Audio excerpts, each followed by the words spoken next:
Alam nyo ba na bukod sa medium birds at big birds na nakapagsasalita, ay meron ding maliit pero kaya din magsalita? Ito ang mga budgerigars or kilala natin na mga budgie parakeets.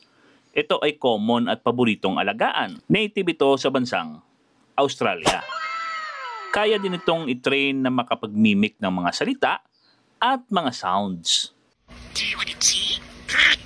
What? Pero base sa mga bird lovers na sumubok nito, ay ang mga lalaking budgies lang daw ang kayang mag-mimic ng sounds. Marami ng mga bird lovers na nakapatunay at nagsuccessful na matrain ito. Sinimulan sa pag-handfeed at dahan-dahan na introduce ang mga sounds at kinakausap ng paulit-ulit araw-araw.